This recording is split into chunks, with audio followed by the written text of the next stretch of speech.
You're being controlled right now, and you have no idea it's happening. Think about that for a second.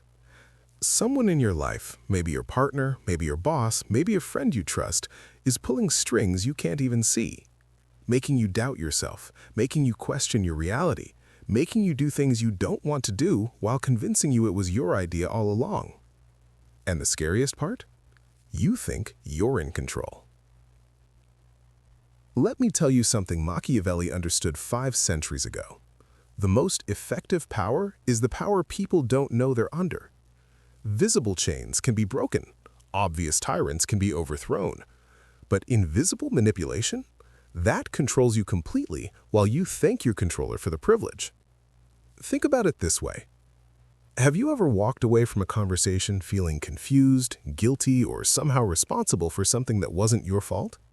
Have you ever agreed to something you didn't want to do and later wondered how you ended up saying yes? Have you ever felt crazy for noticing patterns in someone's behavior that they swear don't exist?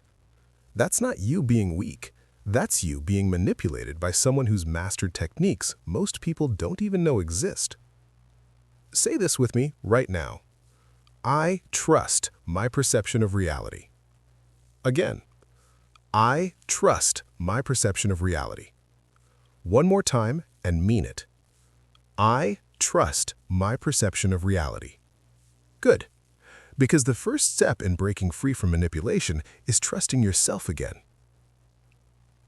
Now, before we dive into the 7 techniques, I need you to understand something critical. These manipulators aren't cartoon villains. They're not sitting in dark rooms plotting your downfall. Most of them don't even consciously know they're doing it. They learned these techniques from their parents, from past relationships, from a lifetime of discovering what works to get what they want. And what works is manipulation that doesn't feel like manipulation, control that feels like care, domination that looks like love. Hobbes wrote about the war of all against all, that natural state where everyone competes for power and resources. Some people never left that war. They just got very good at fighting battles you don't know you're in. Here's what makes this dangerous. When you can see someone's trying to control you, you can defend yourself. You can say no. You can set boundaries. You can walk away. But when the control is invisible, you defend the very person controlling you. You blame yourself for their behavior. You gaslight yourself on their behalf. I've seen strong, intelligent, capable people reduced to shadows of themselves by manipulators who smile while they steal your soul. And the victims always say the same thing. I should have seen it sooner. No, you were dealing with someone who spent years perfecting techniques designed specifically to be invisible. You're not stupid for falling for expert manipulation. You're human. But starting today, you're going to become immune. Over the next hour, I'm going to teach you 7 manipulation techniques that controllers use to dominate you without your awareness. Each one is psychological warfare disguised as normal interaction. Each one works because it exploits fundamental aspects of human psychology, and each one can be defeated once you know what to look for. By the end of this, you'll be able to spot manipulation the moment it starts. You'll recognize the patterns, you'll see the strings, you'll understand the game, and most importantly, you'll stop playing.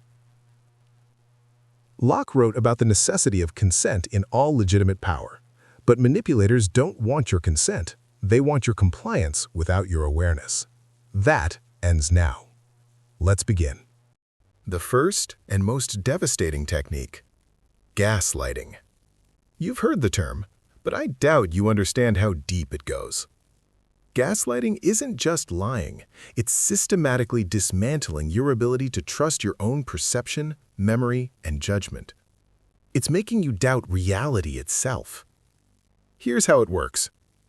Phase 1. The seed of doubt. You notice something. A conversation happened, an event occurred, a promise was made. You remember it clearly. Then the gaslighter denies it ever happened. Not aggressively, not defensively. With absolute certainty. That conversation never happened. I never said that. You're remembering it wrong. And they say it with such conviction that you start to wonder, am I remembering it wrong? That's the seed. Phase 2. The pattern. It doesn't happen once, it happens repeatedly. Every time you bring up something uncomfortable, they rewrite it. Every time you try to hold them accountable, the story changes. Every time you trust your memory, they make you question it, until you stop trusting yourself completely, until their version of reality becomes the only version because yours is apparently unreliable. Rousseau understood that society functions on shared reality. Gaslighters destroy that foundation in your relationship. There's their reality, and there's your incorrect one. Guess which one wins? Here's what gaslighting looks like in practice. Example 1. The deleted promise. You said you'd be home by 7 for dinner. Them, I never said that. You must have misheard me. You, no, I specifically remember. Them, are you calling me a liar? I think you're confused. I said I'd try to be home. You always twist my words. See what happened? Not only did they deny reality, they made you the problem for remembering correctly. Example 2. The mood you didn't have. Them, why are you so angry right now? You, I'm not angry, I'm calm. Them, no, you're definitely angry, I can tell. You're always angry when we talk about this. You, I'm literally speaking calmly. Them, see, that defensive tone proves you're angry. Why can't you ever just admit how you feel? You weren't angry, but now you're questioning whether you were. And you're certainly frustrated now, which they'll use as proof they were right. Example 3. The event that never happened. You, remember when you yelled at me in front of my parents last month? Them, that never happened. Your memory is getting really concerning. Maybe you should see someone about this. You, it definitely happened. We were at dinner and… Them, I would never do that. Now you're making up stories to make me look bad. This is really hurtful. Now you're apologizing to them for their behavior. That's expert gaslighting. Say this right now. My memory is valid. My perception is real. Again, my memory is valid. My perception is real. Once more. My memory is valid. My perception is real. Hold on to that truth. Why gaslighting works. Here's the psychology. Humans are naturally prone to self-doubt. We question ourselves constantly. Did I say that right? Did I remember correctly? Am I being fair? Gaslighters exploit that natural tendency. They also exploit your trust in them. If someone you love tells you with absolute certainty that your memory is wrong, you want to believe them, because the alternative, that they're deliberately lying to make you doubt yourself, is too painful to accept. So you doubt yourself instead. It's easier than accepting you're being manipulated. Weber wrote about authority and legitimacy. Gaslighters position themselves as the legitimate authority on reality. Your perception becomes illegitimate, suspect, unreliable. And once they've established that authority, they can control everything. Here's your defense. Defense number 1. Document everything. Write things down, save messages, record conversations where legal. Not because you don't trust your memory, but because gaslighters rely on the fuzziness of memory. When you have documentation, their denials fall apart. Defense number 2. Trust your gut. If something feels wrong, it probably is. Gaslighters count on you overriding your instincts. Stop doing that. Your subconscious mind processes more information than your conscious mind. That uncomfortable feeling? That's your brain warning you. Listen. Defense number 3. Get outside perspective. Talk to people you trust about what happened. Gaslighters isolate you so you have no reality check. Break that isolation. This is what I remember happening. Am I crazy? You're not. And other people will confirm that. Defense number 4. Stop arguing about reality. This is crucial. Don't try to convince a gaslighter of what really happened. They're not confused. They're manipulating. State your reality once. If they deny it, don't engage further. I remember it differently. We'll have to agree to disagree. Then, end the conversation. You're not responsible for making them acknowledge reality. You're only responsible for maintaining your own grip on it. Machiavelli understood that controlling the narrative is controlling power. Gaslighters don't just want to win arguments, they want to establish themselves as the arbiter of truth in your relationship. Once they have that, they have everything. Because if you can't trust your own memory, perception, and judgment, you become completely dependent on theirs. And that's exactly where they want you. Dependent, confused, controllable. Don't give them that power. Your reality is valid. Your memory is real. Your perception matters. Anyone who tries to convince you otherwise is trying to control you. Period. The second technique is emotional blackmail, and it's everywhere. Emotional blackmail is using your emotions, your compassion, your care against you. It's turning your best qualities into weapons they can use to control your behavior. Here's the core mechanism. If you loved me, you would, after everything I've done for you, if you leave me, I'll... See the pattern? They're making your compliance a test of your character. Do what they want equals you're good, loving, loyal. Don't do what they want equals you're bad, selfish, cruel. And because you are good, loving, and loyal, you comply. Not because you want to, but because you can't bear to be seen as or see yourself as the villain they're painting you as. Let me break down the 4 main forms. Type 1, the Punisher. If you don't do what I want, I will make you suffer. This is the most obvious form. Threats of anger, violence, abandonment, punishment. If you go out with your friends tonight, don't bother coming home. If you take that job, our relationship is over.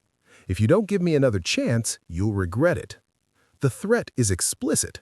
Do what I want or face consequences. Most people recognize this one eventually, but they stay anyway because the next 3 types keep them hooked. Type 2, the Guilt Tripper. After everything I've done for you, this is how you repay me? This one weaponizes your conscience.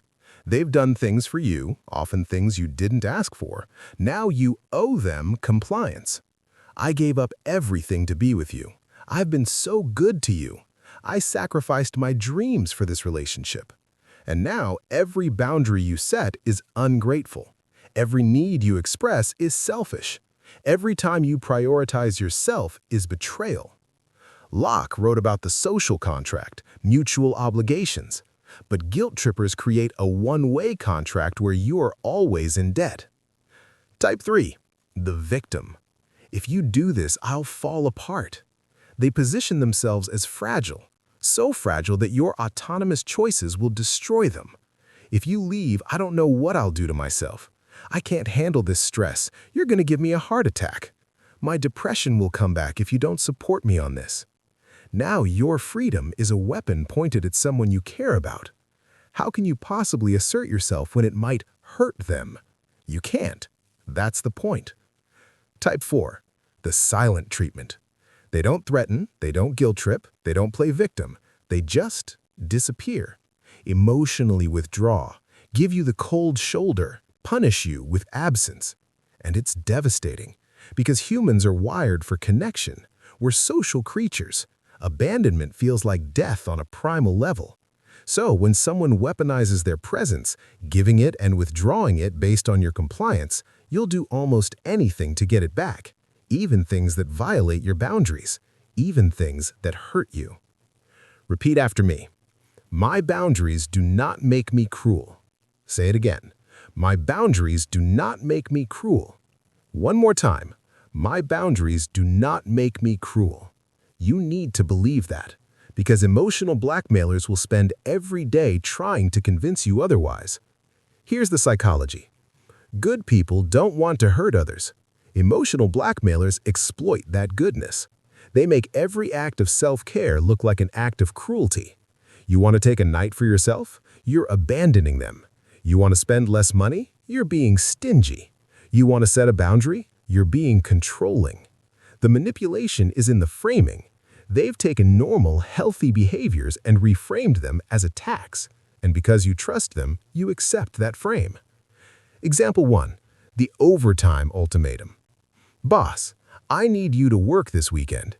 You. I have plans I can't cancel. Boss. Wow, I guess I know where your priorities are.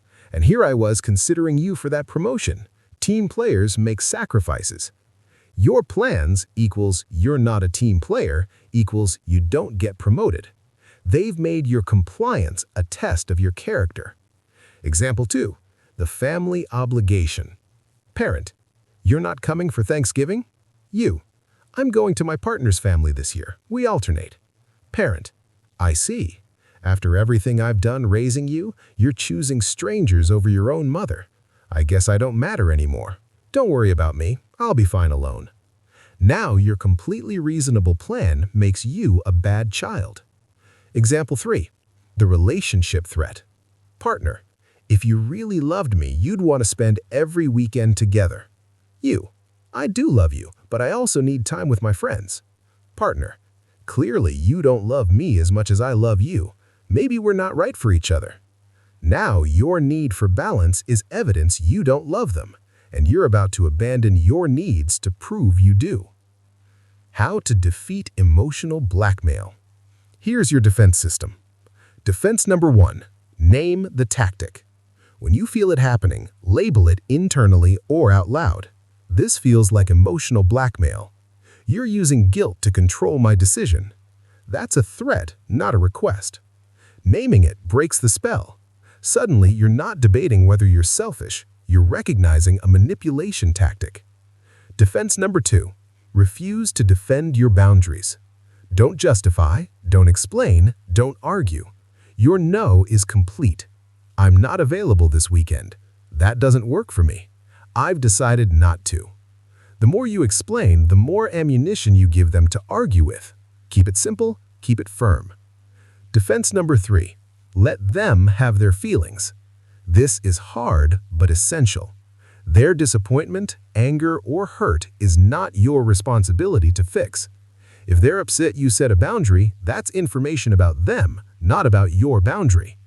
Healthy people respect boundaries even when disappointed. Manipulators punish you for having them.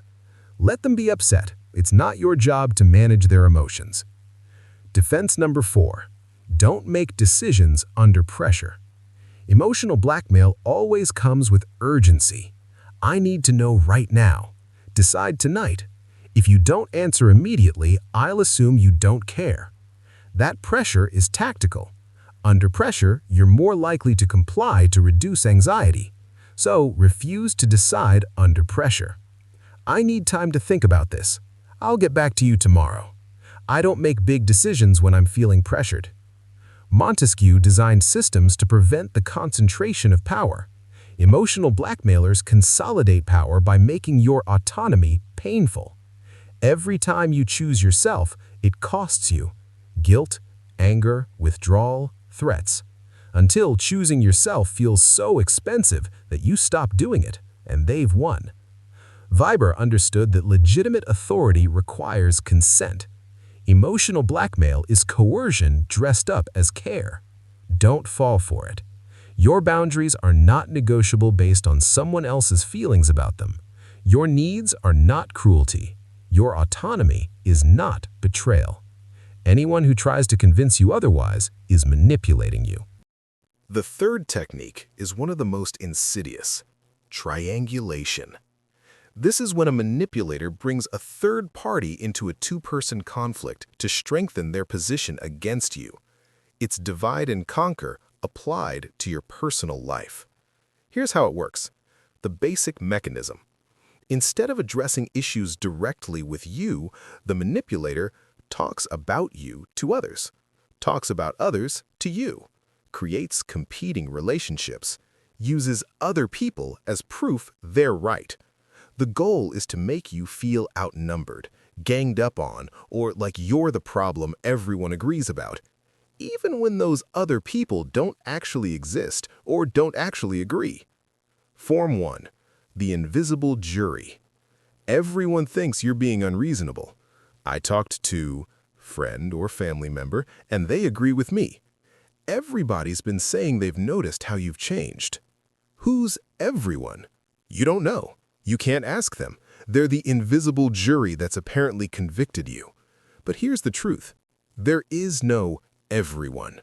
Or if there is, the manipulator gave them a completely distorted version of the situation. Machiavelli understood that controlling information is controlling power. Triangulators control what information reaches whom. You get one story, the everyone gets another, and neither of you can compare notes. Form 2. The comparison. My ex never had a problem with this. Other women or men would be grateful. Your brother would handle this better. Now you're not just wrong, you're wrong compared to someone better. The comparison serves two purposes. 1. Makes you feel inadequate. 2. Makes you compete for approval. And people in competition mode don't set boundaries. They try to win by being more accommodating. Form 3. The coalition. This is the most sophisticated version. The manipulator builds actual alliances with others against you. They share their distorted version of events with mutual friends, family, colleagues.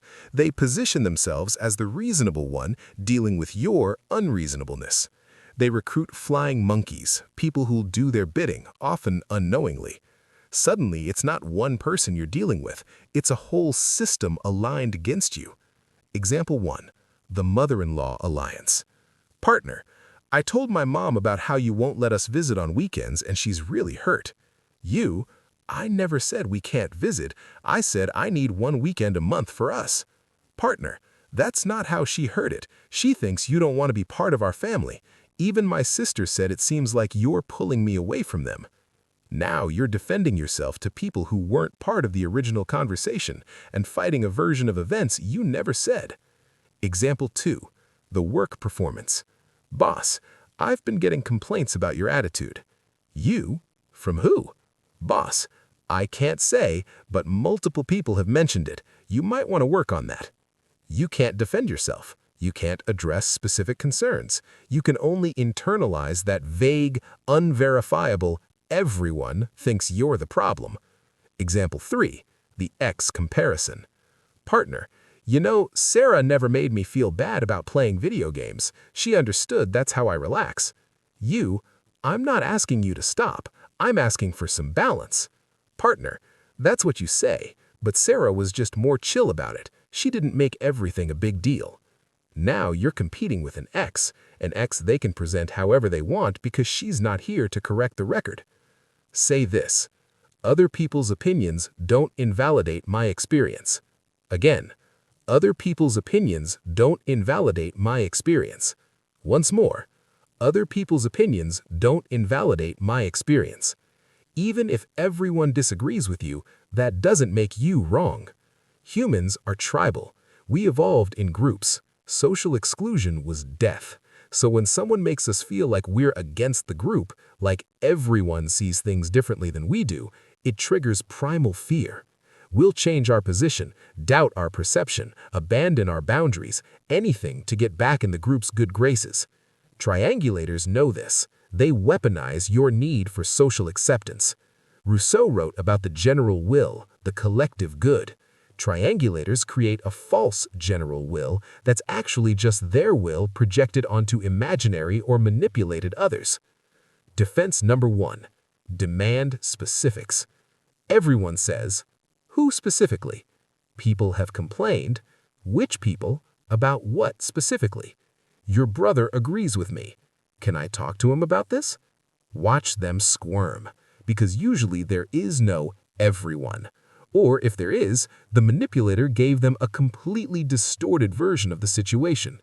Defense number 2, refuse to compete. When they bring up comparisons, I'm not competing with your ex, friend, or sibling. This is about us. What other people do in their relationships doesn't dictate ours. I'm not interested in being compared to others. End the comparison game immediately. Defense number 3, go direct. When they claim someone else has an issue with you, go directly to that person. Hey John, Sarah said you have concerns about my work. Can we talk about them? One of two things will happen. The person will be confused because they never said that, or you'll get the real story, which is usually different from what the triangulator claimed. Either way, you've broken the triangle. Defense number 4, build your own relationships. Triangulators isolate you so their version is the only version people hear. Counter this by maintaining direct relationships with the people in your life. Don't let anyone be the sole conduit of information about you. Talk to people directly, share your perspective, build genuine connections. Then, when someone tries to triangulate, people know you well enough to question the narrative. Carl Schmitt wrote about the friend-enemy distinction as fundamental to politics. Triangulators play the same game in personal relationships. They create enemies out of your allies by controlling the narrative. They make you feel alone even when you're surrounded by people, because none of those people have the real story. They have the triangulator's version, and that version always paints you as the problem. Don't accept that isolation. Break the triangle. Go direct. Demand evidence, and recognize that anyone who consistently involves others in your two-person conflicts isn't trying to resolve them. They're trying to win them by any means necessary.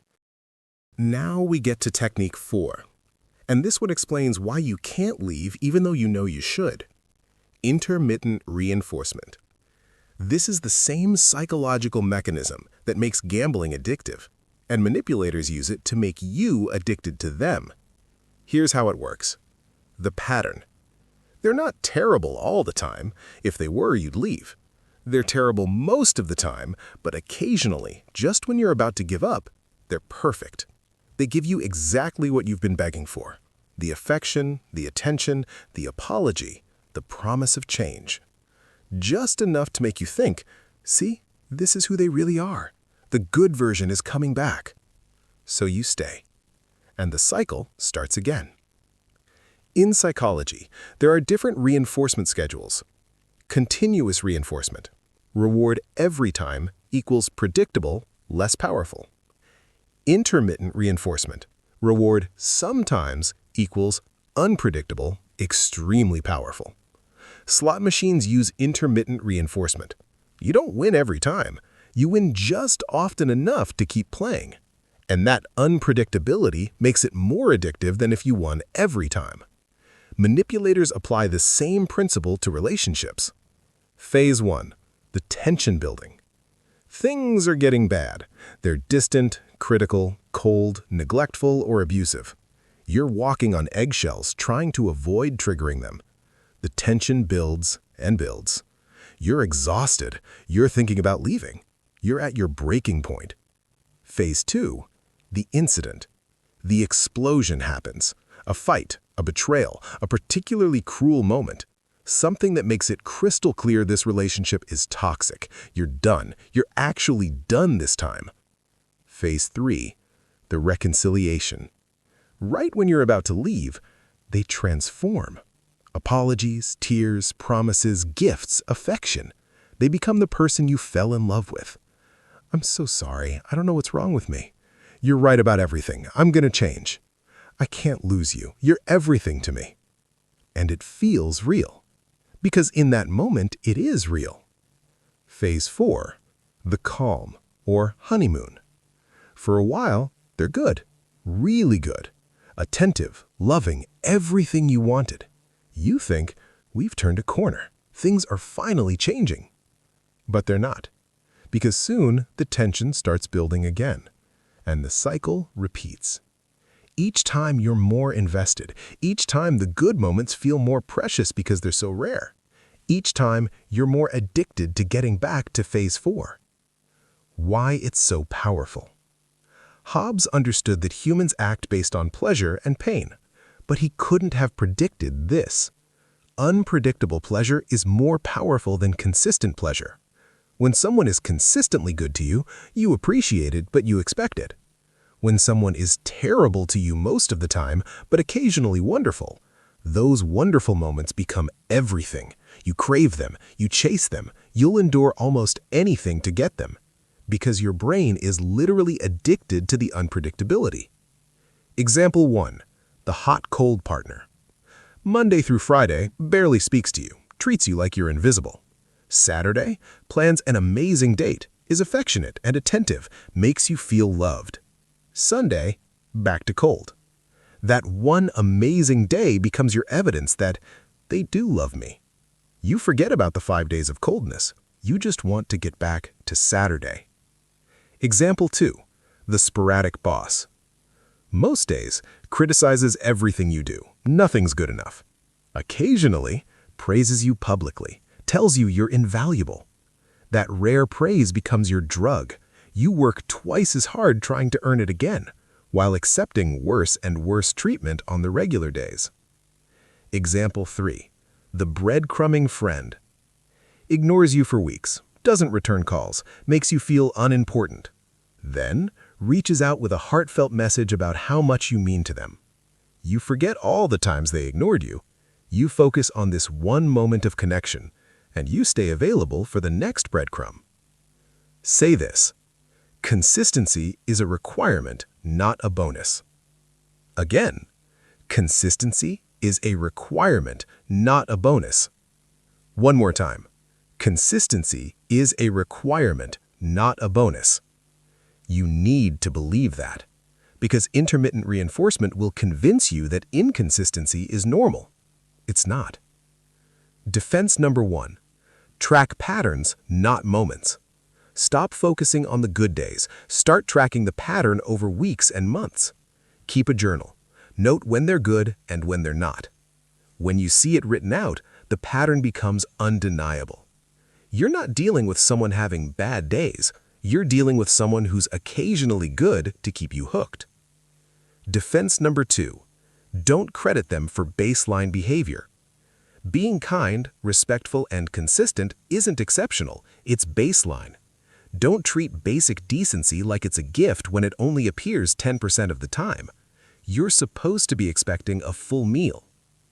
Defense number 3. Set a bottom line. Decide what behavior is unacceptable. Not, I hope they don't do this again, but if they do this, I'm done. Then stick to it.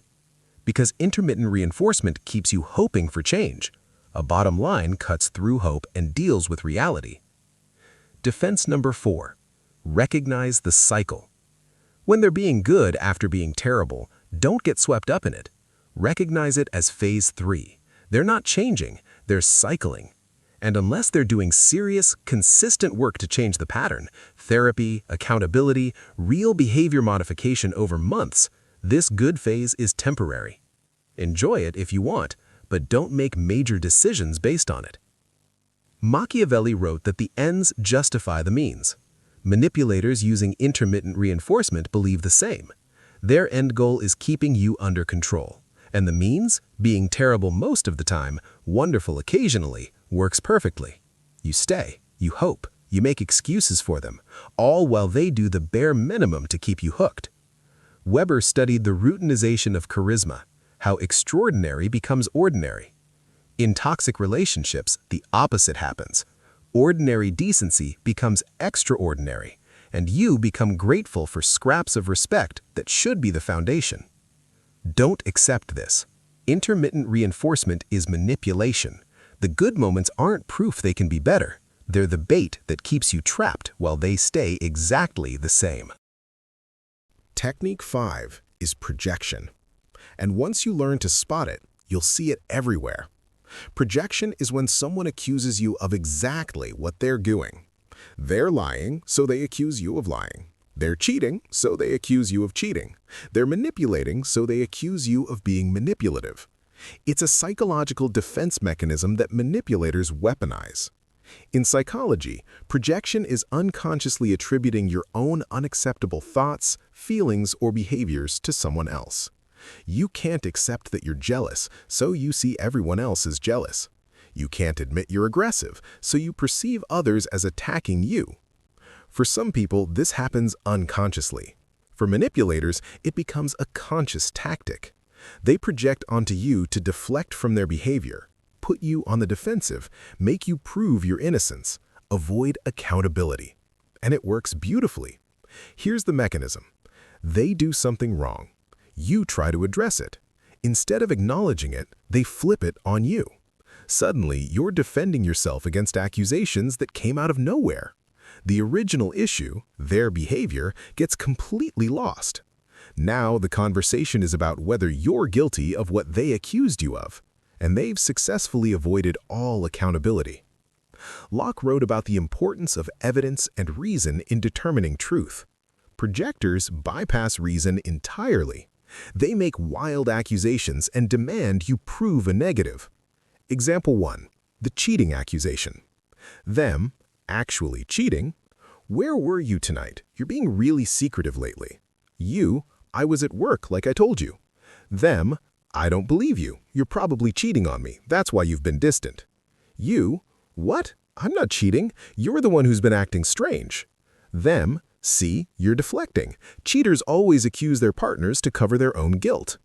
Now you're trapped arguing about whether you're cheating. Meanwhile, they're the one cheating. But the conversation will never get there because you're too busy defending yourself. Example 2, the lying accusation. Them, constantly lying, I can't trust anything you say anymore. You, what are you talking about? Them, you're always lying to me, I can tell. You, when have I lied? Them, see, you can't even be honest about lying. This is exactly what I'm talking about. It's a closed loop. Any defense is proof of the accusation. Example 3, the manipulation accusation. Them, master manipulator, you're always trying to control me. You, I'm not trying to control you, I'm setting a boundary. Them, that's manipulation. You're manipulating me into feeling bad. I see what you're doing. Now your boundary is manipulation, and their actual manipulation is completely off the table. Good people doubt themselves. When someone accuses you of something, your first instinct is to examine whether there's truth to it. Am I being controlling? Am I lying without realizing it? Projectors exploit that self-reflection. While you're searching your conscience, they're off the hook. And if you're busy defending yourself, you're not attacking their actual behavior. Rousseau understood that in any social interaction, defining the terms is power. Projectors define the terms. They set the topic, your supposed wrongdoing. They set the framework, you're guilty unless you prove otherwise. They control the entire conversation. Say this, I am not responsible for their projections. Again, I am not responsible for their projections. One more time, I am not responsible for their projections. Their accusations are about them, not you. Defense number 1, recognize the pattern. If someone consistently accuses you of what they're doing, that's projection. Not once, consistently. The cheater who's constantly suspicious, the liar who questions everything you say, the manipulator who calls you controlling. Once you see the pattern, you can't unsee it. Defense number 2, don't defend. This is critical. Don't engage with the accusation. The moment you start defending yourself, you've accepted their frame. Instead, that's not true and I'm not going to defend myself against it. I notice you're accusing me of exactly what you're doing. This feels like projection. Let's return to the original issue. Short, direct, no defense. Defense number 3, redirect to their behavior. Firmly bring the conversation back to what you were addressing. We're not talking about you right now. We're talking about you coming home at 3 a.m. without calling. Don't let them derail. They'll try repeatedly. Keep redirecting. Defense number 4, trust your reality. If you know you're not doing what they're accusing you of, trust that. Don't let their certainty override your knowledge of yourself. They're not psychic. They can't know your thoughts, feelings, or actions better than you do. Their projection is about their internal world, not your actual behavior.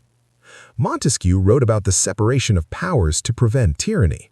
Projectors consolidate power by making every conversation about your wrongdoing. You can never address their behavior because you're always defending against their accusations. You can never hold them accountable because you're always proving your innocence. It's a tyranny of deflection, and it's incredibly effective. Machiavelli understood that the best defense is a good offense. Projectors live by this. The moment you try to address their behavior, they go on offense. Attack you, accuse you, put you on the defensive. And defensive people don't make demands. They make concessions. Don't fall into this trap. Your behavior is your business. Their behavior is what's up for discussion. Don't let projection change that. Technique 6 is subtle but devastating. Strategic incompetence, also called weaponized helplessness. This is when someone pretends to be incapable of doing something so you'll do it for them. Not once, forever. Here's how it works. The setup. You ask them to do something they're perfectly capable of doing. Take out the trash, make a phone call, handle a responsibility. They do it, but they do it so badly that you end up having to redo it or do it yourself. Or they act so helpless and confused that you just do it to avoid the frustration. After this happens a few times, you stop asking. You just do it yourself. And they've won. They've successfully trained you to take on their responsibilities. Strategic incompetence works through a simple equation. Making the task more painful for you to delegate than to do yourself equals you stop delegating. They don't refuse directly. That would make them look lazy or selfish. Instead, they try but fail so spectacularly that you can't blame them for not being good at it. And because they tried, you feel like you can't complain. But you're now doing everything. Example 1. The laundry disaster. You ask your partner to do laundry. They put everything in together, whites with colors, hot water on delicates. Everything shrinks or turns pink. You ruined half our clothes. Them, I'm sorry, I tried. I'm just not good at this stuff. Maybe you should do it since you know how. Now you do all the laundry forever, because it's easier than teaching them or risking more ruined clothes. Example 2. The incompetent coworker. Boss assigns a project to your coworker. They do such a poor job that you have to fix it to avoid the whole team looking bad. This happens repeatedly. Eventually, the boss just assigns those tasks to you directly. Your coworker has successfully weaponized their incompetence to reduce their workload, while you do twice the work. Example 3. The confused parent. You ask your partner to put the kids to bed. They forget the routine. The kids get wild, nothing gets done, and you end up having to step in. After a few attempts, you just do bedtime every night, because it's less stressful than dealing with their confusion. They've successfully eliminated a responsibility through strategic incompetence. Humans are efficiency-seeking. We calculate, is it more work to teach, fix, or deal with their incompetence, or just do it myself? Strategic incompetence manipulators make the first option so painful that you always choose the second. And once that pattern is established, it's incredibly hard to break. Because now you're good at it and they're bad at it. It becomes a fixed identity rather than a learned skill. Weber wrote about the rationalization of society, how we create efficient systems. Strategic incompetence exploits your desire for efficiency. You're not choosing to do everything because you want to. You're choosing it because they've made every other option more costly. Say this: not being good at something is not an excuse for not learning. Again, not being good at something is not an excuse for not learning. One more time. Not being good at something is not an excuse for not learning. Adult humans can learn. Claiming permanent incompetence is a choice, not a fact. How to defeat strategic incompetence. Defense number 1. Recognize the pattern. One time is incompetence. Multiple times is strategy. If someone is mysteriously incompetent only at tasks that benefit you or that they don't want to do, that's strategic. They can hold down a job, they can manage their hobbies, they can do complex things when motivated, but they can't do basic tasks? That's a choice. Defense number 2, let them fail. Stop rescuing them. Let the laundry be ruined. Let the project be late. Let the kids be wild. Natural consequences teach what your intervention prevents. If you always step in, they never have to learn. Let them experience the full consequence of their incompetence. Defense number 3, provide resources, not rescue. I'm not good at this. Response: here's a YouTube tutorial. Figure it out. Don't teach them yourself. That makes you responsible for their learning. Point them to resources and let them learn independently. Defense number 4, call out the pattern. I notice you're not good at every task you don't want to do. You managed to figure out complex thing you wanted to do. I'm confident you can figure out basic thing you claim you can't. Name what you're seeing. Don't let them hide behind false helplessness. The gender dimension. I need to address this. Strategic incompetence has been weaponized in gender dynamics for generations. Men claiming they can't do household tasks or childcare. Women claiming they can't handle finances or home repairs. It's manipulation regardless of who does it. Any adult human can learn any basic life task. Claiming gendered incompetence is strategic, not factual. Don't accept it. The deeper truth. Hobbes wrote about the state of nature and self-interest. Strategic incompetence is pure self-interest disguised as inability. They're not protecting you by being helpless. They're protecting themselves from responsibilities they don't want, at your expense. Rousseau believed in the perfectibility of humans, that we can learn and grow. Strategic incompetence is the rejection of that growth. It's choosing to remain helpless because helplessness serves them. Don't enable it, don't accept it, and don't do their work for you. They're capable. They're just betting you won't call their bluff. Call it. The final technique, moving the goalposts. And this one explains why you never feel good enough. Moving the goalposts is when someone changes the requirements after you've met them. You do what they asked, and suddenly it's not enough. You meet their standard, and the standard changes. You achieve the goal, and the goal moves. No matter what you do, it's never right, because winning isn't the point. Keeping you trying is. Here's how it operates. Stage 1. The initial demand. If you just did X, everything would be better. So you do X. Stage 2. The moved goalpost. Well, yes, but you also need to do Y. That's what I really meant. So you do Y.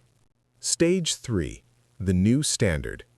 I mean, you're doing Y, but you're not doing it the right way. You need to do it like new specification.